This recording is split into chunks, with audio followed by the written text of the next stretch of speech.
Hi, folks. Welcome back to another podcast here with some invaders, traders, and empire builders. We're going to talk about some of the first major empires to be developed as opposed to just civilizations, as we have been talking about.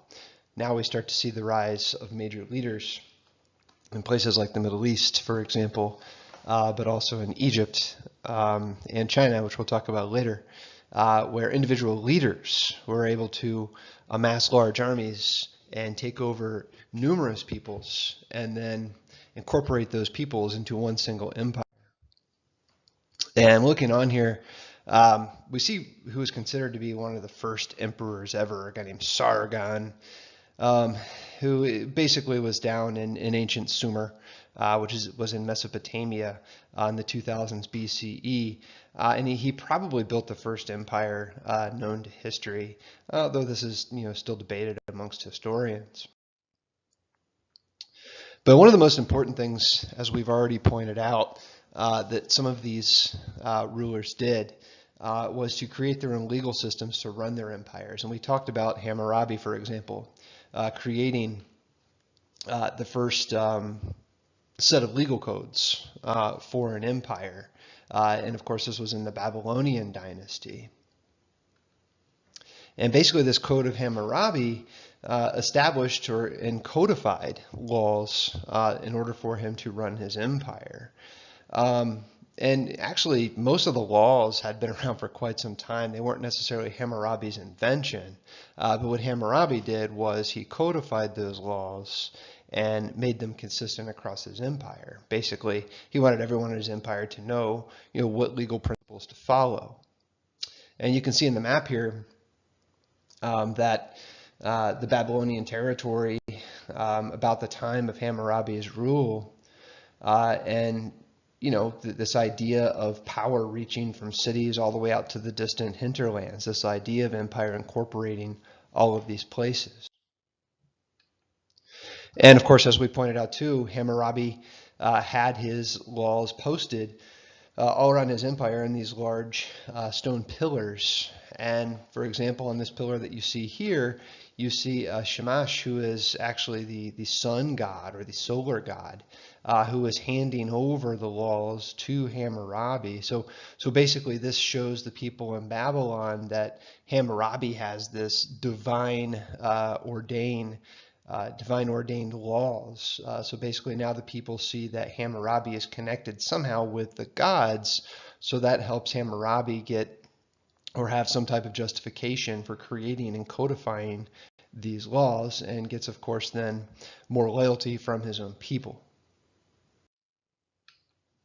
And basically, yeah, it codified criminal law. It defined these things that you can and cannot do. And of course, this isn't necessarily new either. I mean, we've seen, for example, Moses and the Ten Commandments, this idea of God, in that case, handing down these laws for humanity based upon morality and ethics.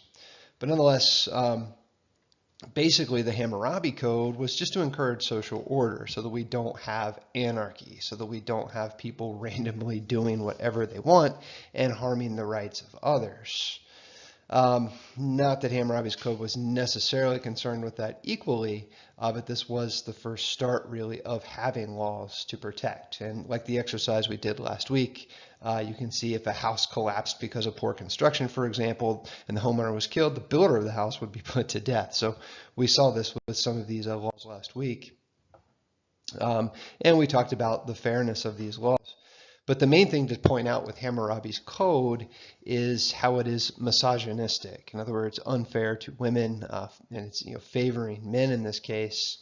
The law, basically, Hammurabi's Code gave legal authority to husbands over their wives. So, the husband was still, of course, supposed to support his wife and not harm his wife, but regardless, the laws definitely were more favorable toward men.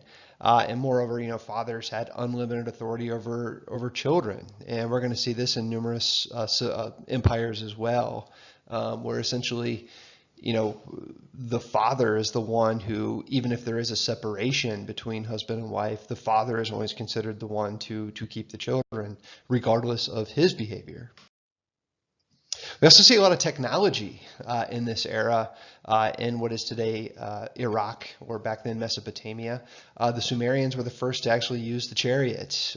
Somebody figured out, hey, we have this crate here, we put some wheels on it and attach it to a horse, and all of a sudden we have a cart or a chariot. And basically, the chariot became, this symbol of authority, right? You could move with speed. You could carry a sword, or even better, a bow and arrow, while speeding or going quickly toward your enemy for an attack, and also just marching in parades and showing off power.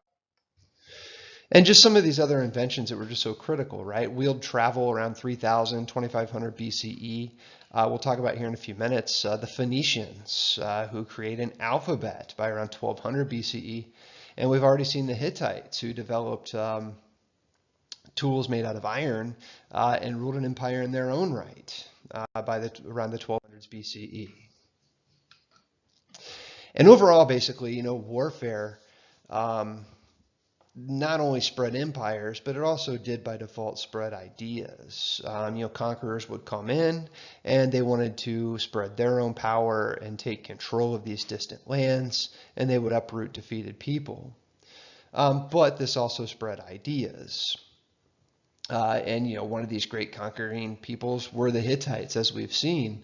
And even though they ordered the tongues cut out of people who knew how to make iron, word of how to make iron still spread to other civilizations. Now, the Hittites were a very powerful civilization out of modern-day Turkey. And because of their iron weapons, it gave them a great advantage for a while. But it's like anything else, eventually other people figure out, these technologies, and the Hittites will eventually fall as an empire over the course of time, like most other empires. And here you can see the extent of the Hittite Empire here in blue.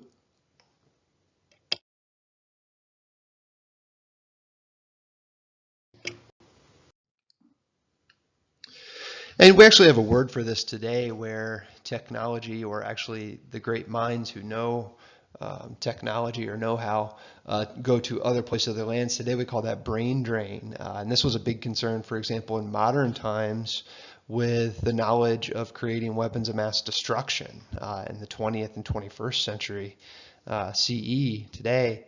Fear that other countries can learn how to make nuclear, biological, or chemical weapons. And of course, with more of these things spread around and more countries with access to these, could arguably mean that the world becomes less stable.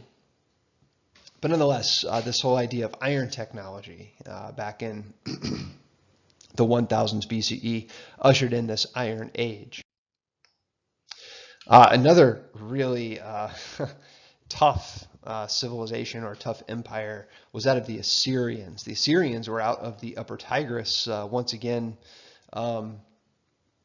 in Mesopotamia, and these guys are a few hundred years after Hammurabi. So we're talking about 500 or 600 years after Hammurabi was around. And for about 500 years, the Assyrians were pretty serious foes to pretty much everyone. The Assyrians, for example, when they captured Babylon, the city, its houses top to bottom, destroyed and burned. The Assyrians were very, very tough warriors, and you can see the extent of their empire, which really at first they basically ruled with fear and force. But that being said, once they came into power, they also tried to create an ordered society, much like Hammurabi hundreds of years before. It was not unusual for people to be enslaved to pay off debts. But that being said, they could still get married, they could still trade even though they were enslaved. And people who were conquered had to pay tribute. In other words, they had to pay money to support the king's court, support the king's army. And basically this also gained them some modicum of independence, relatively speaking, as long as you're paying a tax to the king. And basically, these guys had laws that they created regulating life within the royal household, essentially the king's court. That being said, the Assyrians were also misogynistic, as we saw with Hammurabi. Women were confined and secluded in quarters. They had to be veiled in public. Interestingly, prostitutes, though, they were actually forbidden from wearing a veil because of their status of ill repute. They actually had to bare their face to show their, quote, disreputable status. But we see King Ashurbanipal actually created some of the first libraries that we saw in this area during Assyrian rule.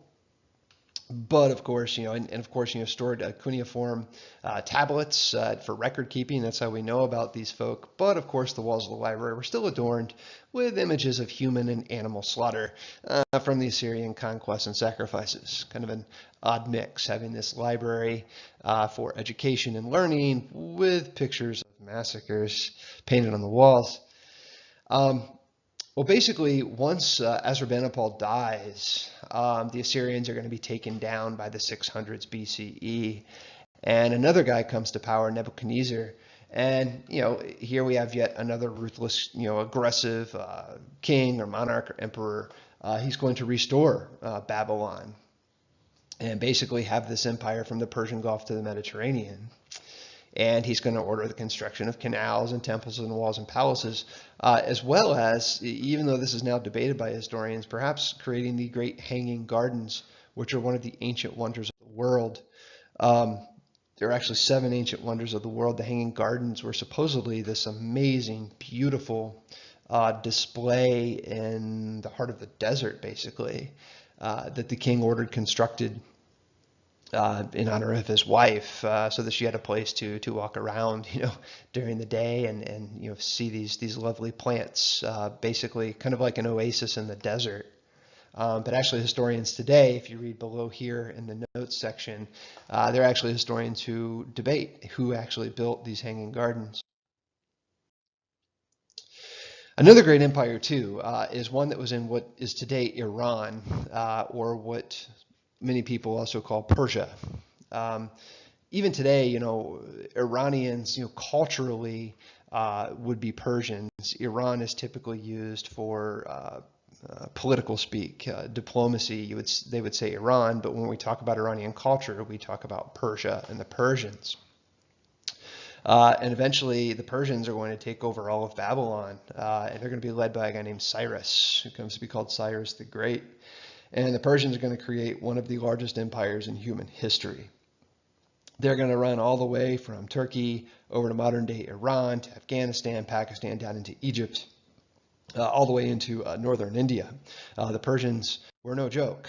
And you can see here, they could very well be the greatest or the largest extent empire in world history. This, of course, is another thing that historians debate, just, how big were empires. Alexander the Great's empire.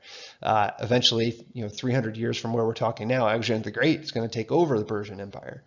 But nonetheless, this is a vast, vast empire. But you also notice here that the Persians also work hard to unite their empire. You can see a royal road here connecting distant places across the empire.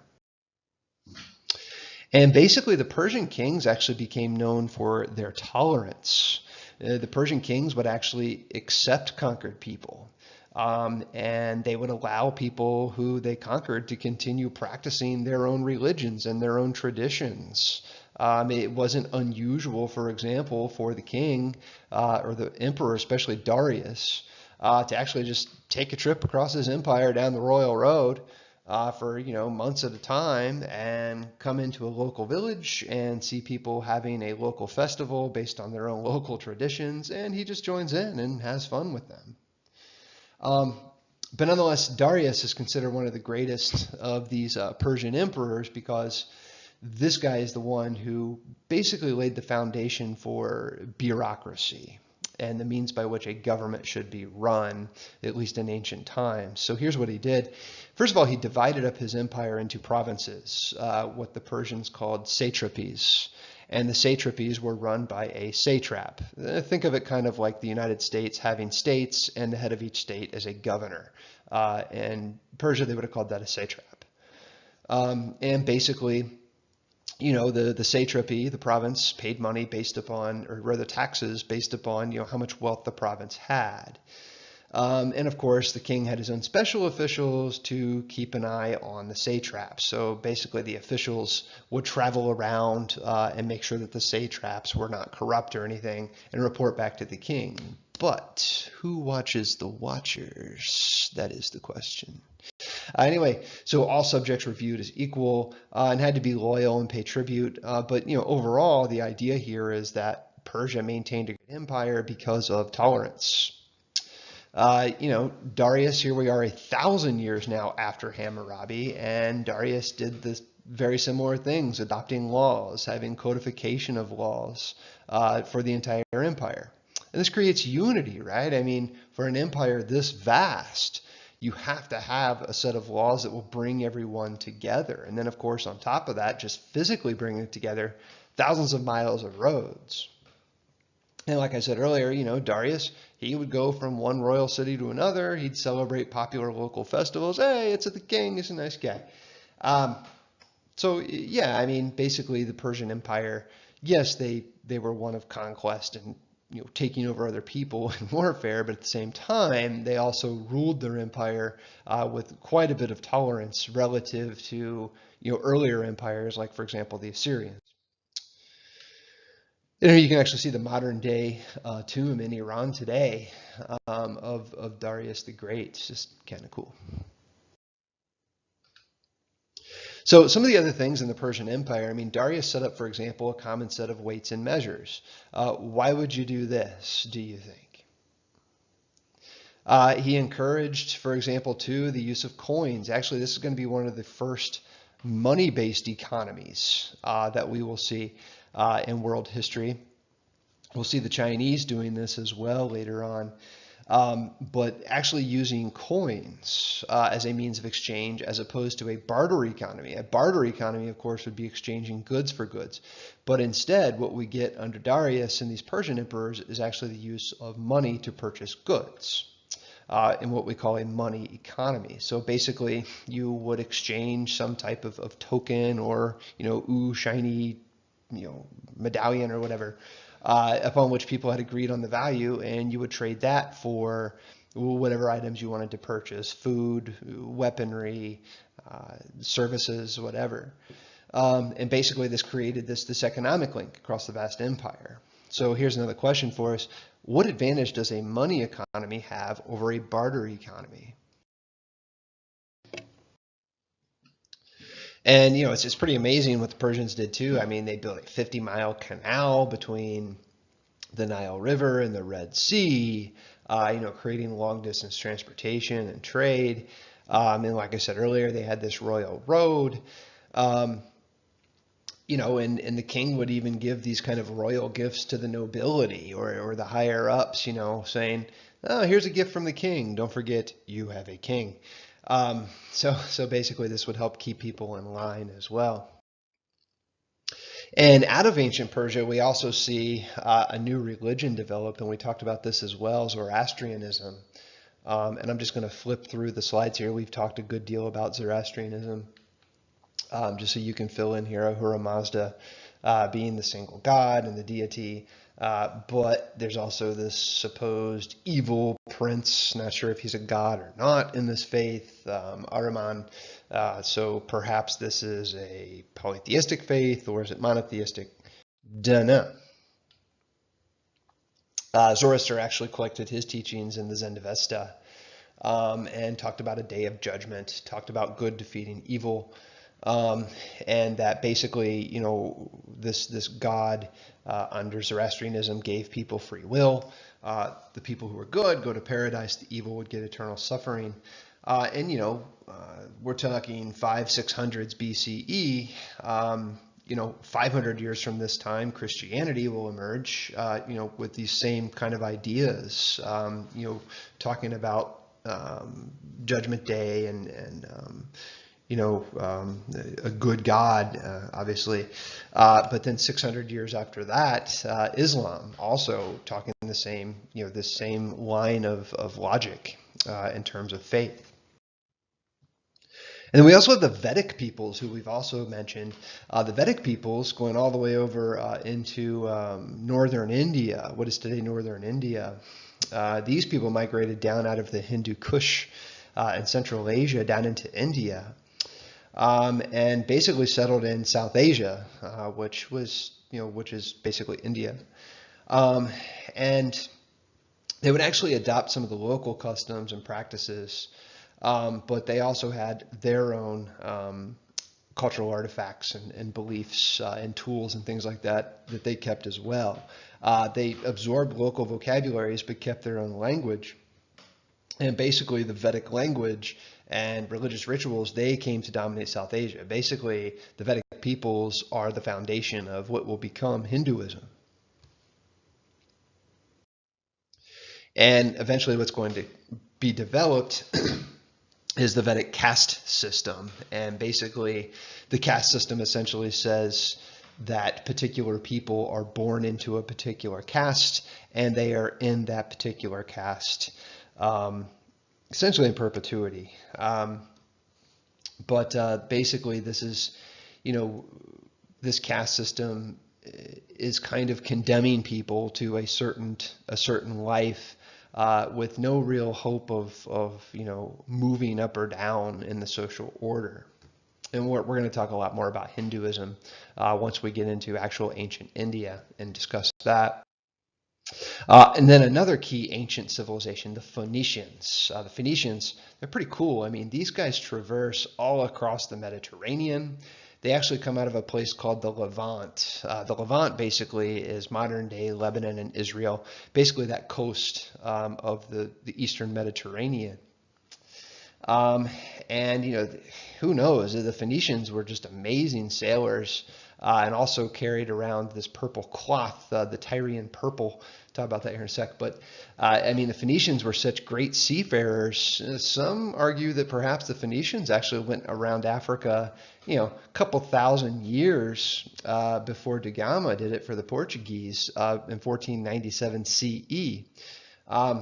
Nonetheless, the Phoenicians become very widely known for a couple of things. Number one, the alphabet, which we'll talk about here shortly. But number two, these trading commodities. They made glass out of sand, and they were also very famous for these dyed cloths that they used from breaking up sea snails. They used papyrus, much like the ancient Egyptians. Papyrus becomes which is basically a dried out plant that people then use to write upon, right? It's like the first paper, but it's not paper, it's, papyrus.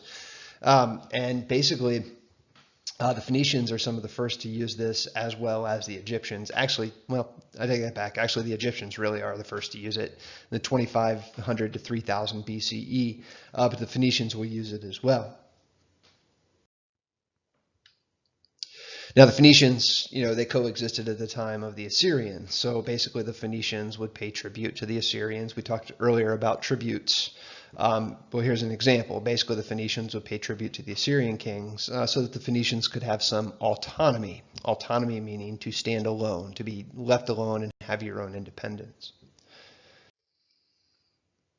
And you can see back here a really cool ship. This would be a Phoenician ship from about 850, you see here, BCE. And these guys, obviously, I mean, traversing all the way across the Mediterranean, they're creating major trade networks and the movement of goods. And you can see here, where the wood and everything came from for these really cool ships. But thanks for hanging out and listening to this podcast. And next time, we're going to talk some ancient China and start moving toward that. But until then, we'll see you next time.